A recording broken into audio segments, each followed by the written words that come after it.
Hey guys, welcome back. This is part two of my two-part training.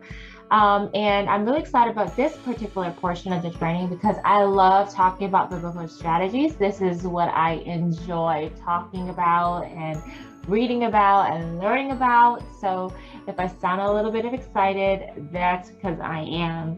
And so this next portion, I'm going to give you guys actual examples of how I read the Word of God and how I apply it to my business. So the first strategy that I want to talk about is aim small, think big. I'm sure you guys are familiar with Abercrombie and Fitch, especially if you live in the United States. And if you guys were a teenager or a college student at one point and you went to the malls. I don't know if people go to the malls nowadays, but back then the malls were it for the young people, youngins, whatever you call them nowadays. In 2006, the CEO of the clothing chain Abercrombie and Fitch actually told the world and was very proud that his company did not want anyone but the cool and popular kids shopping in his stores. And he told a reporter that in every school, there are the cool and popular kids, and then there are the not so cool kids.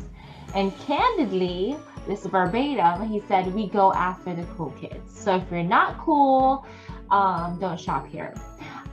They go after the attractive all-American kid with a great attitude and a lot of friends. And I'm sure if you guys ever been to those stores, you see all the models, right? And I think the people that they hire have to look a certain way as well. I know because I had a friend that worked there. And this is back in Hawaii, of course, and even the models that you see in the pictures all have, nice, thin abs, and they all look gorgeous and so forth. So if you guys can imagine, if you haven't been to one, that's how the feeling, the environment of the actual store. And he also said that a lot of people don't belong in our clothes, and they can't belong. And he really takes pride in that. The question was, so you're saying you're not all inclusive, you're exclusive? And he said, absolutely, absolutely. Now, although Abercrombie & Fitch is now struggling financially, the CEO seemed very quite proud of his company's focused targeting strategy. He communicated that his company does not care about anyone other than his target group, and his target group was the young, cool people. Now, yes, the systems of the world says be targeted in your approach, be strategic in your targeting. It's a myopic vision though, and I say that because when you're only focusing on your target market, you can lose a lot of opportunity as well. Jesus considered every person as a potential beneficiary of what he was offering, not just his target group of Jewish outcasts. Now remember, while he focused on serving Jewish outcasts during his 3-year public ministry, his vision extended far beyond that. In fact, he instructed his disciples to carry his message to the ends of the earth. And yes, Jesus had a clear target group. He never refused to serve those outside his target group. So I want to emphasize this, and this is really key if you truly want to grow your business. Targeting isn't about excluding. I'll say it again. Targeting is not about excluding. As people outside Jesus' target group requested things from him, he never refused to serve them. He offered something for everybody, from the lowest to the highest rungs of society. He did not discriminate against people of any socioeconomic status, age, or ethnicity. Although he was focused regarding how he spent his limited time with people, his vision was too massive to discriminate against anybody. Now remember that he praised his team and encouraged them to, and when I say his teams, I'm talking about his disciples, to plant and fertilize the seeds of his message throughout the entire world. He instructed them. He said, you will be my disciples in Jerusalem, Judea, and to the uttermost parts of the earth. Jesus strategically began his movement in Jerusalem, the place where he was most ready for, And they were the very first people to learn about the crucifixion and the resurrection of Jesus. Now, Jerusalem was to be the epicenter of this worldwide expansion of God's kingdom, the place where Jesus was crucified and resurrected. But clearly, a mission of this magnitude could only be carried out through having a strong presence of Jesus followers within every nation, ethnicity group, and a subgroup or the planet. Considering 1 out of every 3 people in the world identifies as a Christian, his strategy still seems to be working. So let me, for those of you guys who didn't follow, basically, yes, he did have a specific group, but the mission, what he had to offer, was so important and so valuable to everybody that he didn't want to exclude people. So an example of this was, I remember with me, when I was I'm in the middle of creating a course, a group coaching course. Well, it's not a group coaching, it's a hybrid between a workshop, a course, coaching, and also some live training. And so I'm doing that, and our teacher basically said that, or not a teacher, I guess our coach, strategist person. I'm like, well, what do you call this person? I have multiple. They were saying, Edna, I really think you should focus on Christians. And I really had a hard time with that, because what I have to offer isn't just for Christian people. Yes, the foundation of it is biblical principles, but a lot of my strategies, not my strategies, but his strategies, works for anybody who uses it, because he created the world. He created the laws of the universe. He was the one who created gravity. He created basically science confirms his laws. And so you cannot go against his ways. So if you go against his ways, you're not going to get the results you want. Now, if you follow his ways, you're going to get the results, whether you believe him or not. I hope that's making sense. And so I say all of this, a lot of times you as entrepreneurs and sales professionals may be focusing only on people. For example, you may be focusing only on the wealthy people, the affluent people, those who could afford you, right? And what you're doing is you're missing out on a market that needs what you have, that you could offer to them, because you're so focused on the money. I'm going to elaborate a little bit to this. There's a story about this gentleman named Frank Laubach. He was a missionary to the Philippines in mid-1900s, and he ministered to the Moros people. Now, I am Filipino, and I don't know if I'm totally butchering this word, but he had to face a decision of whether to include all of humanity in his vision for his work. So he was really kind of stressed out about it. So he cried out in prayer. He said, what can I do for hateful people like these murderers, thieves, dirty, filthy, fatal nut chewers, our enemies? He writes, my lips began to move, and it seemed to me that God was speaking. And he said, my child, my lips said, you have failed because you do not really love these Moros. Now, he was also saying that what God told him is that you feel superior to them because you are white. If you can forget you are an American and think only how I love them, they will respond. So after this gentleman, Frank, enlarged his vision and his heart to bless people who were outside his comfort zone, Laubach became a pioneer in literacy and with his plan called Each One Teach One. And his prayer was that everyone who learns to read would teach one more person how to read. Now, he set up his literacy programs in more than 100 countries, 313 languages, and was responsible for teaching people over 60 million people to read. He became known as the apostle to the illiterate. This happened because he overcame his own prejudices and embraced a vision that was far more bigger than what he originally had. It was for the benefit of all of humanity, not just for a specific group. So again, I want to say targeting is not excluding. If the entire world is not eligible to benefit in some way from what you're offering, your vision is too small. So as an entrepreneur, now if you're a sales professional, you cannot really choose, you know, your products and services. But for those of you guys who have products and services and you have a vision, is it too small-minded? Or do you have a big vision, right? Can you truly help humanity? Is there any person or anyone who cannot benefit? Or is there anyone or any type of person who cannot, who's basically negatively affected by your core message and vision? So if that's the case, you might have to tweak it. You might have to go back, you know, to the writing board. My brain is going blank.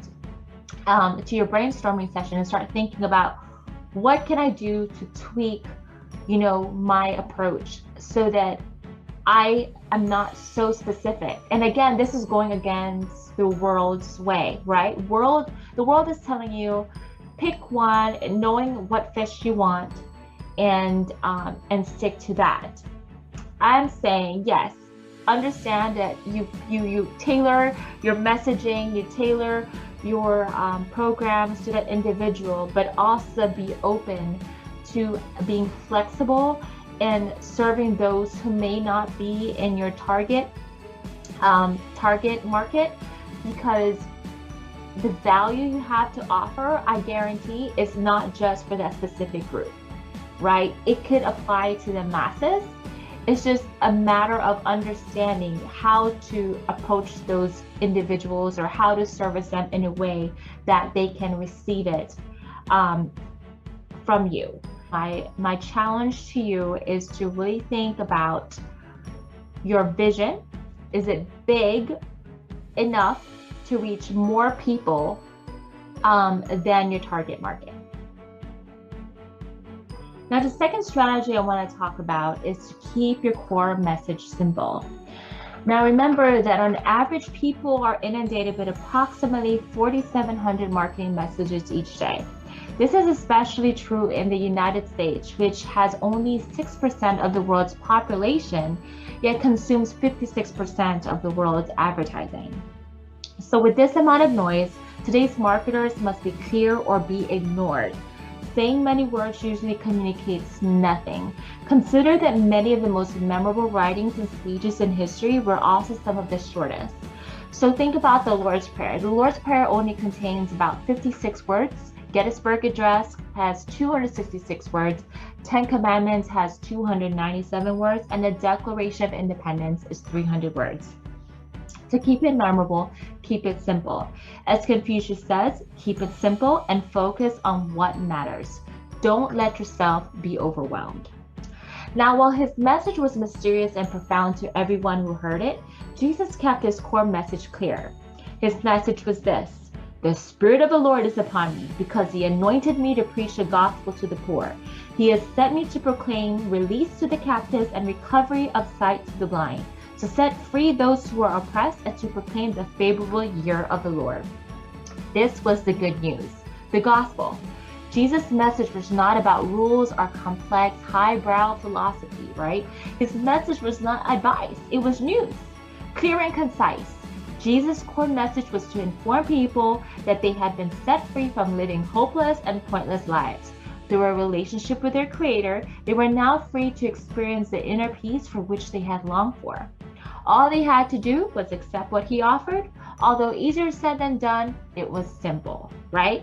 Further, Jesus communicated his simple message in a brief and very concise way.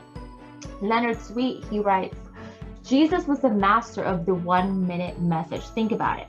In poetic form, he could have delivered the Sermon on the Mount in less than a minute. The Lord's Prayer can be recited in Hebrew in less than a minute. And every parable, he said, takes only a minute to tell. Undoubtedly, Jesus could have held a captive audience for as long as anybody, yet he chose to keep his message brief and to the point. Now, can you explain your core message to someone in one sentence? If you were building a house, that single sentence would be like the foundation of your house upon which everything else is built. It has to be solid. Most people and organizations are trying to be jack of all trades, masters of none, building all over the place but never finishing anything. When it comes to your foundation, you do not want to be a generalist. When people do not know what you're about, they will quickly give up trying to figure you out and will draw their own incorrect conclusions. Now, a lot of us don't want that, right? So this whole jack of all trades, master of none approach, that is trying to be great as everything for fear of limiting ourselves and missing opportunities, does not work in marketing today. You have a variety of interests and talents which you could explore, yes. And I understand that, especially when you're gifted and talented and have multiple passions and multiple things that you're really good at. A lot of us, because we're the child of God, we have a lot of strengths, and whether you believe them or not, we have a lot of talents and gifts. And a lot of times we pigeonhole ourselves to just one thing, or we try to do everything and no one knows exactly what we do. And I know, because I've done that, because I'm good at a lot of things. I mean, I was a personal trainer at one point. I was a financial advisor at one point. I was a project manager at one point. I did a lot of things really well, but it wasn't, I didn't pick one thing. I did pick one thing, I'm sorry. I excelled in one thing. Thank you, Holy Spirit. I correct that. I did pick one thing, I got good at it, then I picked another skill, got good at that, then picked another skill, then I got good at that. So yes, I'm good at a lot of things, but when I was practicing that particular skill, I picked one thing and excelled at that one thing, right? So I say all of this, that it's okay for you to have a variety of interests and talents. However, you do need to give them one clear message about your business or your product or whatever it is, that service that you're doing. Remember, people pursue those who know who they are, what they offer, and where they are going. People just need one good and clear reason to follow you. Give them one simple, clearly defined, and brief message to help them understand and remember you. Famous for getting pizza to their customers in 30 minutes or it's free, this Christian founder and former president of Domino's Pizza, Tom Monaghan, was asked to share his company's secret to success. His answer: a fanatical focus on doing one thing well, right? So to help people understand what you're offering, make your value proposition down to 1 or 2 sentences. One phrase is even better. So for me, for example, I can take your battle and turn it into a booming business. Or another thing I say is, I help the good guys win, right? It's very simple, but it people could understand what exactly I do, and then you could just elaborate some more. Now, I want you guys to think of 1 or 2 sentences max. What is your core message? Well, what is your core marketing message? In other words, what makes you and your organization one of a kind? Now, I want you guys to think of that and brainstorm as much as you can. And remember, less is king. So the third and final strategy I want to share with you guys that was found in the Bible is to start with those who are hungry. Now, many of you guys might not be familiar with the movie The Passion of the Christ, but if you are, I want you guys to know that Mel Gibson had a dilemma to face. He actually, at that time, prior to the launch of the movie, he went through a period where he had already spent $20 million of his own money to make the film. And his advertising budget was very limited. So to ensure that none of his promotion budget was wasted, he wanted to target his efforts as carefully as possible. So instead of asking, how can I tell as many people about this movie as possible? And he reframed his question to, who would be most likely to want to see a movie about the suffering, the death, and the resurrection of Jesus Christ? Now, he came up with the notion that evangelical pastors would be the right group to target, as they're always looking for ways to communicate the gospel in a profound way. Now, Bob Hutchins, who led the marketing campaign for the film, he mentioned that Mel Gibson actually began inviting pastors to private screenings of the film, even before it was complete. Initially, he showed it to a fairly small group of pastors, between 10 to 12 at a time. And then a month prior to the release, he was showing it to 5,000 pastors at a time. Now, at Willow Creek, Bill Hybels asked him after moments of silence, all right, what do you need us to do? And what they did was they began urging the congregations to see it, and even provided bus transportation. One of the things that they did was they provided contests, and in the contest they would win 2 tickets to a movie at a Christian event, and the tickets were donated on a condition that the winner would bring someone to the movie who was not a Christian, which is exactly what that person did. Now, it's interesting because when you think about this, you have to somehow incentivize your people to want to bring more people to you. I'm saying your current clients or your friends, to bring them to you. But what Jesus did was he realized that not many people are at the same level of hunger for what he had to provide. Jesus said in Mark 2:17, it said, "It is not those who are healthy who need a physician, but those who are sick." He did not waste his time trying to make people dissatisfied without him. But a lot of times, a lot of the marketing tactics is they make you feel like, oh, you absolutely need them. They're trying to make you feel like without them, like you guys are a failure. Without them, your life is over, kind of thing. You know, they basically mess with your senses, your emotions, and the psychology to it. I don't have time to go over it.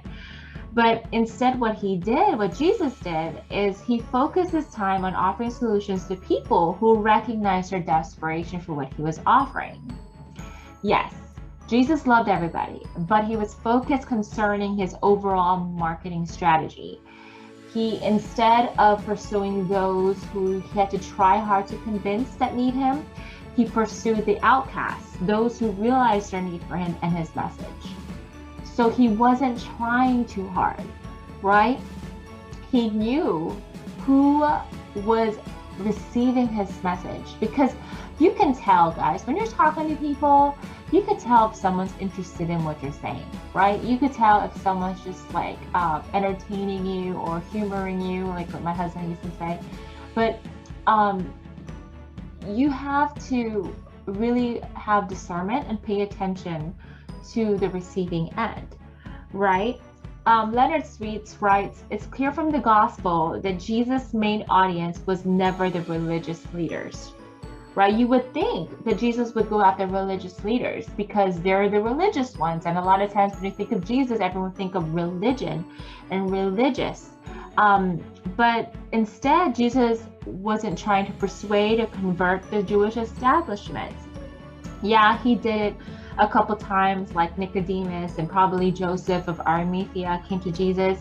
But what Jesus did was he was addressing the common people who gave him a hearing, those who were willing to hear and listen to what he was saying. Thus, he kept to the villages, stayed away from the large Galilean towns like Sepphoris and Tiberias, which you would think, you would think that from a common sense standpoint, he'd probably go to the bigger cities. Instead, what he did is he went after the smaller towns, right? Now, interestingly, the Gospels don't mention these two cities. And they were the largest cities in Galilee. When I went to Israel, when was this? 2013. Galilee is a big area, and there's a lot of different cities. And the areas where the tour took us was to the small little towns. I mean, you could probably go through the whole town in probably, 30 minutes, maybe less. You would think that for Jesus, knowing that his message is so important, he would go after like a New York, for example, or something like the big cities. Instead, I'm applying it to the United States, he would go to like the rural cities, the small towns. And that's what he did. He did not waste time with people who did not recognize their need for what he was offering. When Jesus sent his disciples out to share his message, he even told them, "Whoever does not receive you nor heeds your words, as you go out of that house or that city, shake the dust off your feet." That's according to Matthew chapter 10, verse 14. Now, this was not a pompous, some will, some won't, so what attitude toward those who rejected what he was offering. He loved them, blessed them, and called his followers to do the same. But yet he simply did not want them wasting their time with those who were not hungry for what they had to offer. He told his audience, "He who has ears to hear, let him hear." Mark 4:9. In other words, my message is for those hungry for my solution. Now, approximately 10% of the people who hear your message will probably despise you and what you're offering. And that's what he did with the religious folks. And I deal with that a lot of times. It's like, well, the Bible's not for selling, and I get frowned upon when I talk about business strategies in the church. But it's normal, and I've accepted that. Before, I used to feel rejected and feel sad, but then I realized it's just how it is. It's the mentality, right? Now, another 80% of the people you contact simply won't care about you and what you're offering. And it's okay. It's not a bad thing. If you guys have this mentality that not everybody is going to receive you, and that out of all the people you talk to, 80% are not going to care about what you're talking about, 10% is going to hate what you're talking about. But then the good news is the remaining 10% of the people who hear you will love what you're offering. So keep that in mind as you're going out there and talking to people. These 10%ers will be your raving fans. And that's what you're looking for. You're looking for those people who are hungry for what you're saying, hungry for what you're offering, who values your gifting, right? Values the anointing on your life. And they may even grow to love it more than you do. I can't tell you, for a while I took a little break. I'm still on a break in a bit before I start going full force again in 2022, because my parents have moved here to help me out with the kids. So I'll have a little bit more time to focus on what I love to do in business. And there are people who are like, hey, when are you going to get back out there again? When are you going to start coaching again? When are you going to start training again? When are you going to do all these things? And it's like they're more excited about it than I am sometimes. And that's what you want. You want raving fans. And mind you, these are not all people who pay me or have paid me. These are people on YouTube or on social media, or people, friends that I meet, or even clients, right? So all I'm saying is, when you have that mentality with these numbers that, okay, focus on the 10%ers, those are really, really hungry for you, you'll see that is exactly where you need to focus on at least 80% of your time and attention, right? You heard of the 80-20 rule? I say 80-10 rule. That is according to the Word of God. Now, as we end this particular part of the training, I want you to think what type of person is hungriest for what you have to offer. And those are the people that you need to pursue. Those are the people that you need to speak with and look out for. And you need to have clarity on who those people are. Because a lot of us, especially when you first start, or even if you've been here for a long time, you might not really know what those 10% are. And there's different strategies and different ways to be able to identify those. And I'll be able to share that a little bit later. But anyways, I hope these 3 strategies, biblical strategies, were able to give you guys some clarity on how I take the Word of God and apply it to my business. And I really hope to hear from you guys in the near future. I am, like I said, in the middle of working on my program, a Battle to Booming program, online program. And I'm gonna, once I finally complete it, which probably won't be until end of January, I'll be reaching out to you guys to see if you're interested in learning more, and if you would like to be part of the beta group, that is going to be in February. So February 2, 2022 is my target date, but with everything that's going on, I might not be able to get it there, but it will be launched in February. But if you guys are interested in hearing more, please reply back via email, shoot me a text if you know my number, or contact me via my website and just say, hey, I'm interested in your beta group. Let me know when it's live, and I'll make sure I add you guys to the mailing list. All right, God bless you guys. I know it's been a trying time for many of us, including me. I was dealing with postpartum, and there's a lot of things with challenges with physical health for my family members, and it's been a really challenging time.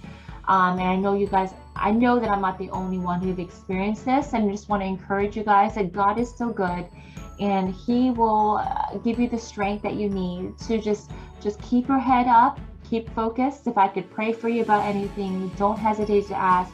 Again, I really hope this was a blessing, and I look forward to connecting here in the next year. All right, bless you, my friends. Talk to you guys soon. Bye-bye.